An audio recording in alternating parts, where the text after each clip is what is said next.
சித்தமெல்லாம் எனக்கு சிவமயமே உன்னை சேவித்த கரங்களுக்கு நிலை பயமே சித்தமெல்லாம் எனக்கு சிவமயமே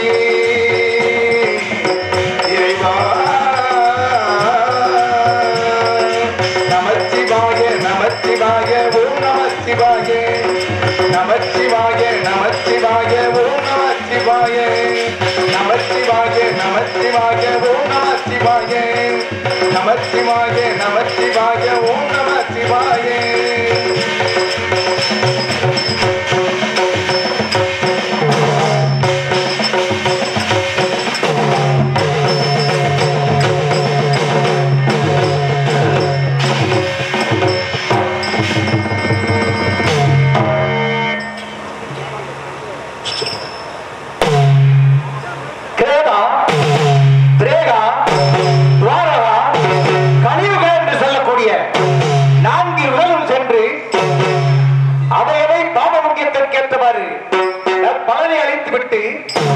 பலனை அளித்துக் கொண்டிருக்கும் பொழுது கலியுகம் என்று சொல்லக்கூடிய உலகத்தில் எங்கு பார்த்தாலும் அநீதி பெருகிக் கொண்டு தாண்டவம் ஆடிக்கொண்டிருக்கின்றது. பக்தி அழித்து விட்டது, நீதி அழித்து விட்டது. அநீதி அழித்து நீதியை நிலைநாட்ட வேண்டும் என்பதற்காக 33 கோடி தேவர்களும் 45,000 ரிஷிமார்களும் ஒரு கைலாயத்தை நாடி வந்திருக்கின்றோம். அங்கு பார்த்தால் படி அளக்க செய்ய படியால் 33 கோடி தேவர்களும் 47,000 ரிஷிமார்களும் திரு கைலாயத்தை நாடி வந்து கொண்டிருக்கும் போது படைக்கப்பட்ட 84 லட்சம் ஜீவராசிகளுக்கும் படியளந்து விட்டு உட்கண் முதல்வனாகப்பட்டவர் அயர்ந்து கண்மூடி நிச்சல் இருக்கின்றார். அன்னவரை அழைக்க வேண்டும் என்றால் ஒற்றி பாடல் பாடி அன்னவரை அழைக்க வேண்டும்.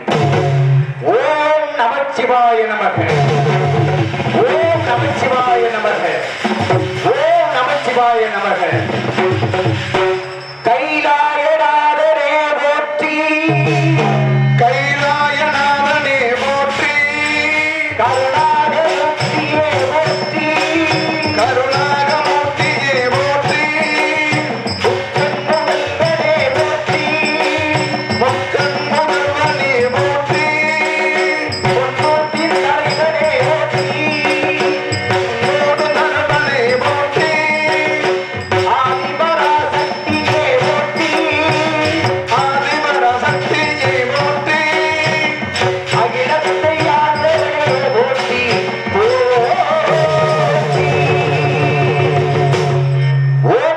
சிவாய நமக.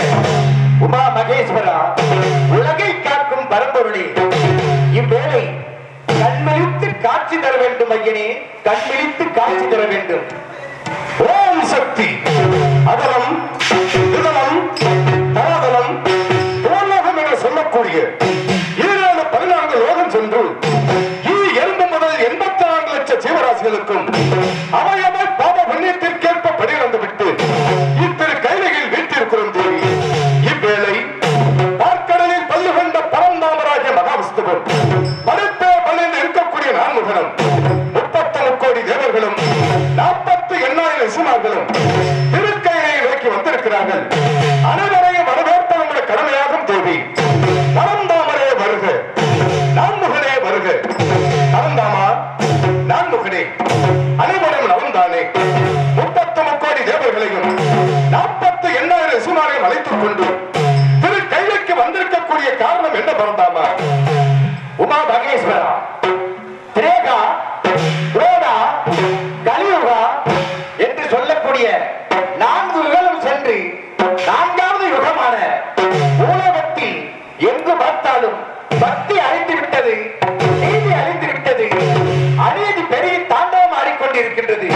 ஆகவே 33 கோடி தேவர்களும் 44 ரிஷிமார்களும் தாங்களிடம் பாயம் தேடி வந்திருக்கின்றோம், பாயம் தேடி வந்திருக்கின்றோம் பரமேஸ்வரா. பரந்தாமா, படி இலக்க செல்லும் இடங்கள் அனைத்தும் பார்த்துக் கொண்டுதான் இருக்கிறோம். உலகத்தில் நீதி அழிந்து விட்டது, நேர்மை அழிந்து விட்டது, தர்மம் அழிந்து விட்டது, தெய்வ சக்தி அழிந்து விட்டது, தீய சக்தி தலை தூக்கி தாண்டவம் ஆடுகிறது. தெய்வ தோவிகளை தூக்கிலிட்டுக் கொள்கிறார்கள், தெய்வ ஆலயங்களை இடித்து மண்ணோடு மண்ணாக்கிறார்கள். தெய்வ சக்தி என்ன என்பதை பூலோக மக்கள் மறந்து விட்டனர். அனைத்து ஜீவராசிகளையும் பிரம்மதேவன் படைத்தார், அதற்கேற்ப அறிவை கொடுத்தார். மனிதனை படைத்தார், 5 அறிவை கொடுத்தார், 6வதாக பகுத்தறிவை கொடுத்தார். எதற்காக? மனிதன் சிந்திக்க வேண்டும் என்பதற்காக. 6 அறிவை பெற்ற மனிதன் இந்த பூ உலகில் மிருகத்தனமாக வாழ்ந்து வருகிறார். இப்படி விட்டு வைத்தோம் என்றால் பூலோகம் அழிந்துவிடும் சூழ்நிலையில் இருக்கிறது. மும்மூர்த்திகளும் ஒன்று சேரும் நேரம். இதற்கு ஒரு முடிவு கட்டலாம் என்று அமைதியாக இருந்தோம். மும்மூர்த்திகளும் ஒன்று சேர்ந்து விட்டோம். இந்த நன்னாளில், அருமையான பொன்னாளில் பூலோக மக்களை காக்க வேண்டும் என்பதற்காக மும்மூர்த்திகள் அனைவரும் பூலோகத்தில் மானிட பிறப்பாக ஆதாரம் எடுத்து தெய்வ சக்தி என்ன என்பதை பூலோக மக்களுக்கு உணர்த்தி விடலாம். பரந்தாமா, பரந்தாமா, அப்படி ஆண்டுகளே, பூலோகத்தில் பெண்களின் கற்பை சூறையாடுகிறார்கள். பெண்களின் கற்பை கொச்சப்படுத்துவார் என்று கூறினீர் அல்லவா? அதற்காக பெண்களை வைத்த இந்த பூலோகத்தில் திருவிழாடலை நடத்திவிடலாம். ஐயனே, எமது மலைமகளை வைத்தே பூலோகத்தில் திருவிழாடலை நடத்திவிடலாம். பரந்தாமா, அப்படியே தங்கள் பிரகாரம் என் தங்கை உமா மகேஸ்வரனை வைத்து உலகத்தில் நடக்கும் அநீதியை அழித்து நீரை நிலாட்டுவோம். மலைமகளே, தாய் உள்ளம் கொண்டவளே, ஆதிசக்தியின் அம்சமே, பாரந்த பூலோகத்தை, பூலோகத்தில் நீதி அழிந்து விட்டது, நேர்மை அழிந்து விட்டது, தர்மம் அழிந்து விட்டது, தெய்வ சக்தி அழிந்து விட்டது. அதற்காக நீ இந்த பூலோகத்தில் மாநில பிறப்பாக அவதாரம் எடுத்து தெய்வ சக்தி என்ன என்பதை பூலோக மக்களுக்கு உணர்த்தி பெண்களின் கற்பை காப்பாற்ற வேண்டும் தேவி.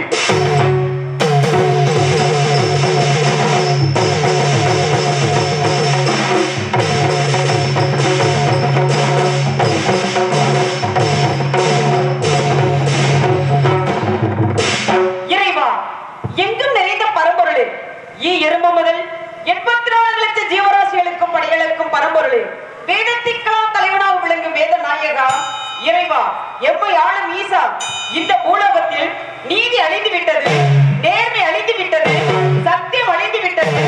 நீதியை நிலைநாட்ட வேண்டும், சத்தியத்தை நிலைநாட்ட வேண்டும். அதற்காக இந்த பூலோகத்தில் நான் மானிட பிறப்பாக பிறக்க வேண்டும். அப்படி என்றால் நான் எங்கு பிறக்க வேண்டும்? யாருக்கு மகளாக பிறக்க வேண்டும்? தாங்களே கூறுங்கள் சுவாமி. மலைமகளே, சுவாமி, அதர்மத்தை அழித்து தர்மத்தை நிலைநாட்ட பூலோகத்தில் தெய்வ சக்தியை நிலைநிறுத்த வேண்டும் என்பதற்காக, பெண்களின் கற்பை காப்பாற்ற வேண்டும் என்பதற்காக பூலோகில் எங்க அவதாரம் எடுக்க வேண்டும் என்றால் பாரந்த பூலோகத்தை, பூலோகத்திலே வீர மகேந்திரமணி தேசத்தை ஆளக்கூடிய சாமியப்ப நாயக்கர் நம்முடைய பக்த நாபான். சாமியப்ப நாயக்கர் கல்லை கண்டாலும் கனவாக நினைத்து நம்மை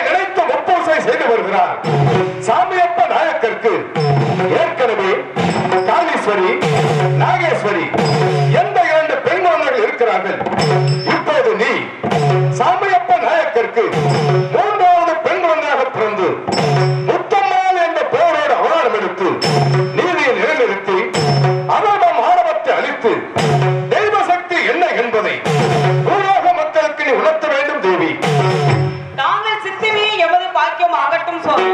இருந்தாலும் கூட எனக்கு ஒரு சிறு சந்தேகம் சுவாமி. கூறும் தேவி. சாமியப்பன் ஆகிய நமது பக்தனாமன் என்று கூறினீர்கள். ஆம் தேவி. அவருக்கு ஏற்கனவே 2 பெண் குழந்தைகள், காளீஸ்வரி, நாகேஸ்வரி என்று 2 பெண் குழந்தை இருக்கிறது அல்லவா? உண்மை தேவி. மூன்றாவதாக ஆண் குழந்தை வரத்தை கொடுக்காமல் நான் எதற்காக 3வது பெண் குழந்தையாக பிறக்க வேண்டும்? அதில் என்ன நன்மைகள் இருக்கிறது என்று கூற வேண்டும் சுவாமி.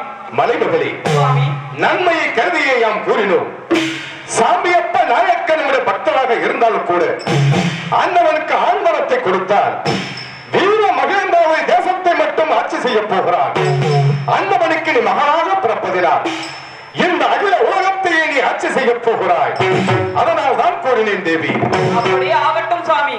தாங்கள் கட்டளைக்கு இணங்கி தாங்கள் கட்டளை இட்டபடியே இப்பொழுது சாமியப்பன் ஆக்கியிருக்க 3வது பெண் குழந்தையாக பிறந்து முத்தம்மாள் என்ற திருப்பெயர் பெற்று நீதியை நிலைநாட்டி விட்டு தாங்கள் பாதம் வந்து அடைகிறேன் சுவாமி. அகட்டும் தேவி. இந்த பூலோகத்தில் நான் அவதாரம் எடுக்க வேண்டும் என்று தாங்கள் கட்டளை. உண்மை. எனக்கு உறுதுணையாக யார் வருகிறார் என்று கூற வேண்டும் சுவாமி. கூறுவேன் தேவி. அப்படியாகட்டும். பரந்தாமா, உண்மையவள் பூ உலகில் அவதாரம் எடுக்கும் போதெல்லாம் அண்ணவனுக்கு துணையாக தாங்களும் அவதாரம் எடுத்திருக்கிறீர்கள். இம்முறை எமது தேவிக்கு துணையாக தாங்களும் பூலோகத்தில் அவதாரம் எடுக்க வேண்டும். பரந்தாமா. ஆகட்டும் ஐயனே.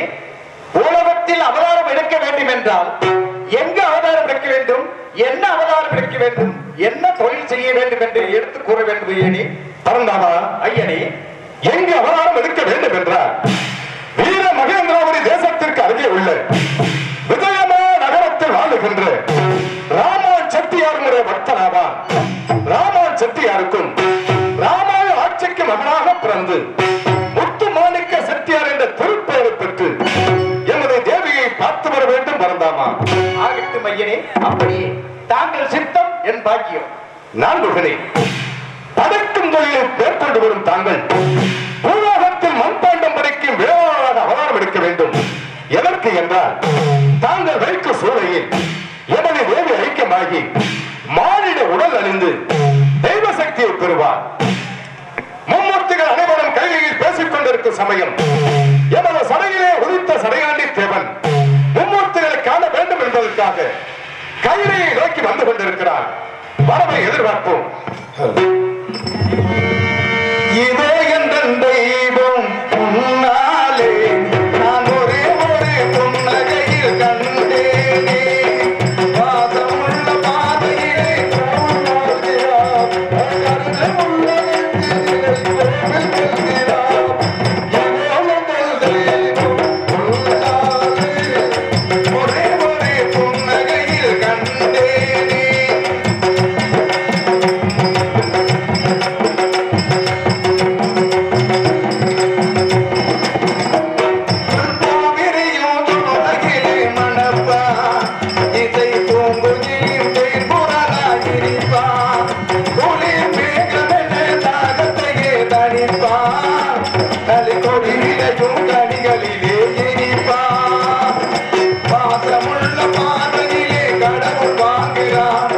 கருணையுள்ள நெஞ்சிலே கோவில் கொள்கிறார்.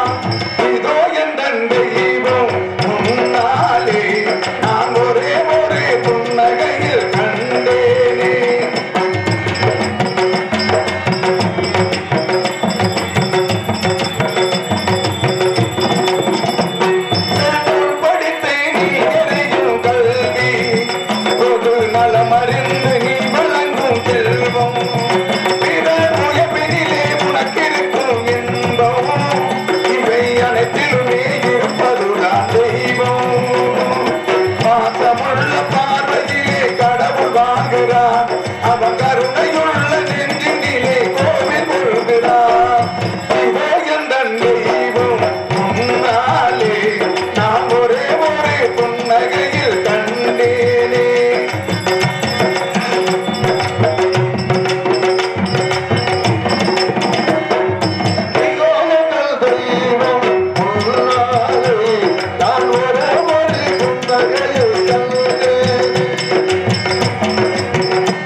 தந்தையே. தேவா, பூலோகத்தில் 4 பிறப்பாக பிறக்க வேண்டும் என்று உனக்கு கட்டளையிட்டோம் அல்லவா? உண்மைதான் தந்தையே. 3 பிறப்புகள் முடித்து விட்டாய் அல்லவா? 4வது பிறப்பு எங்கு பிறக்க வேண்டும் என்பதை அறிய வேண்டும் என்பதற்காக உண்மைதான் கையிலேயே நோக்கி வந்திருக்கிறாய் தேவா. உண்மைதான் தந்தையே. மீண்டும் 4வது பிறப்பாக பூலோகத்தில் நீ மானிட பிறப்பாகவே அவதாரம் எடுக்க வேண்டும். எதற்கு என்றால் பார், அந்த பூலோகத்தில் நீதி அழிந்து விட்டது, நேர்மை அழிந்து விட்டது, தர்மம் அழிந்து விட்டது, தெய்வ சக்தி அழிந்து விட்டது. அதற்காக நீ பூலோகத்தில் மானிட பிறப்பாக அவதாரம் எடுத்து தெய்வ சக்தி என்ன என்பதை பூலோக மக்களுக்கு உணர்த்த வேண்டும் மகனே. தந்தையை நான்காவதாக பூலோகத்தில் மானிட பிறப்பாக பிறக்க வேண்டும் என்றால் எங்கே பிறக்க வேண்டும், என்ன செய்ய வேண்டும் என்று தாங்களே கூற வேண்டும் தந்தையை. தேவா, எங்கு பிறக்க வேண்டும் என்றால் வீர மகேந்திராவதி தேசத்திற்கு அருகே உள்ள விஜயமான நகரத்திற்கு கட்டுப்பட்ட சேராம்பூர் என்ற சிற்றூரில் செல்லான் தோட்டிக்கு மகனாக பிறந்து வீரமாக சாம்பகன் என்ற திருப்பெயரை பெற்று அதர்மத்தை அழித்து தர்மத்தை நிலைநாட்டி தெய்வ சக்தி என்ன என்பதை பூலோக மக்களுக்கு உணர்த்த வேண்டும் மகனே.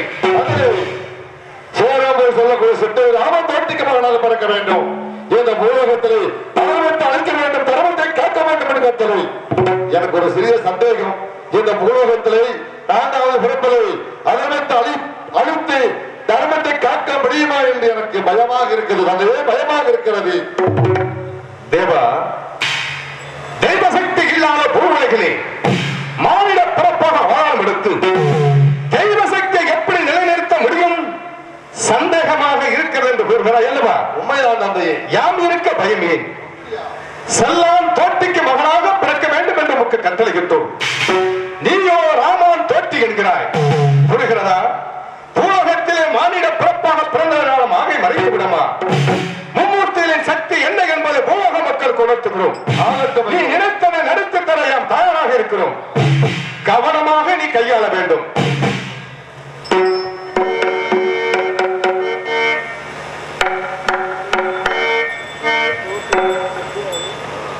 தூங்குறவங்களை எழுப்பி விடுங்க. சாமி அறைக்கு போகிறோம். பக்கத்துல இருக்கிறவங்க தூங்குறவங்களை எழுப்பி விடுங்க. எழுப்பி விடுங்கம்மா, எழுப்பிடுங்க. இப்பொழுது சக்தி அளிக்கும் பொழுது பெண்கள் குழவை சத்தம் போட தெரிஞ்சா குழவம் போடுங்க. ஆண்கள்லாம் கை கட்டி விசிலடிச்சு ஆரவாரம் செய்யுங்க. குழந்தைய எதுவும் தூங்கிட்டு இருந்தாங்கன்னா தூக்கி மடியில வச்சுக்கோங்க. சாமி ஆடி வரக்கூடியவர்களை மேடைக்கு விட்டுருங்க. நாங்க திருநீர் போட்டு நிப்பாட்டிக்கிறோம். குழுவண்டிருக்கும் காளியம்மனும் பகவதி அம்மனும் முத்தாளம்மனும் அனைத்து தெய்வங்களும் இந்த 4வது பிறப்பாய் பூலோகத்தை அதர்மத்தை அழித்து தர்மத்தை காட்ட வேண்டும் என்ற தந்தையுடைய கட்டளை. இந்த வேலையிலே இந்த சடையாண்டிக்கு அருள் தர வேண்டும். தாயை, உலகாலும் நாயகியை, உமையவளை, இந்த உலகத்திலே 84 லட்சம் ஜீவராசிகளுக்கு படியளக்கும் பரம்பொருளி இப்பொழுது இந்த நேரையிலே உன்னுடைய சக்தியை தர வேண்டும் என்று உங்களுடைய பாதங்களை தொட்டு வணங்கி அருளளிக்கின்றேன் அம்மா. இந்த ஊரில் ஓடிக்கொண்டிருக்கும் அனைத்து தெய்வங்களும் இந்த வேலையில ஆடிபெற வேண்டும் அம்மா. சின்ன குழந்தைகள் இருந்தா தூக்க மடியில வச்சுங்க. ஆண்கள் எல்லாம் சீட்டி அடிச்சு ஆரவாரம் செய்யுங்க. அப்படி அருள் பண்ணக்கூடிய பெண்களை விழுந்த மேடைக்கு விடுங்க. நாங்க திண்ணறு போட்டு நிப்பாட்டிக்கிறோம். தாயே, உமையாளே, உலகாலும் அழகியே, அருள் கொடுக்கும் அன்னையே, தாயே, ஆயுதங்கள் உள்ளவளே, பிறக்காரி அம்மா, விளையாடு பத்தினியே, ஓடி வேலையிலே ஓடி வர வேண்டும் அம்மா, அம்மா, அம்மா.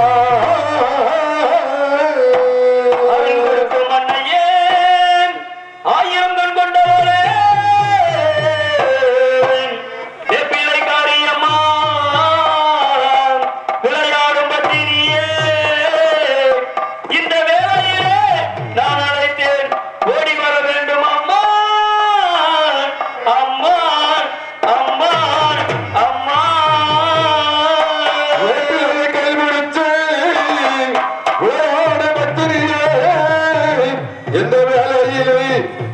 வர வேண்டும் அம்மா, தாயே, தாயே, உத்தமைய பத்தினியே, பத்தினியே, ஒரு சில வாசகமே, வாசகமே, உத்தமைய பத்தினியே, பத்தினியே, தாயே, உலகாலும் நாயகியே, நாயகியே, அம்மா, உத்தமைய பத்தினியே,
தூக்குங்க தூக்குங்க தூக்குங்க உருளக்கூடாது. எந்திரிச்சாமி எந்திரிச்சாமி. தெய்வம் நின்றுதான் ஆடணும் சாமி. சொல்லு.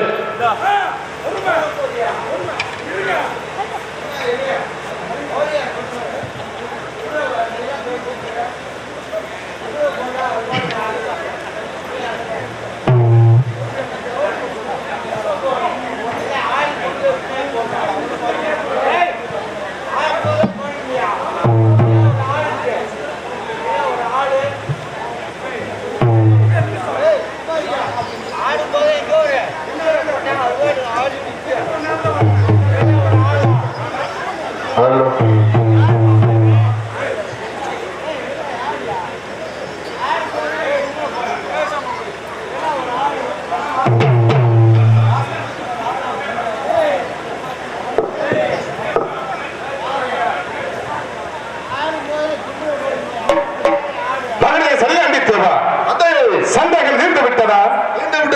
தெய்வ சக்தி என்ன என்பதை உணர்ந்து விட்டீரா? புறப்படு பூலோகம். புறப்படுகின்றேன். துவக்குவன் பணி.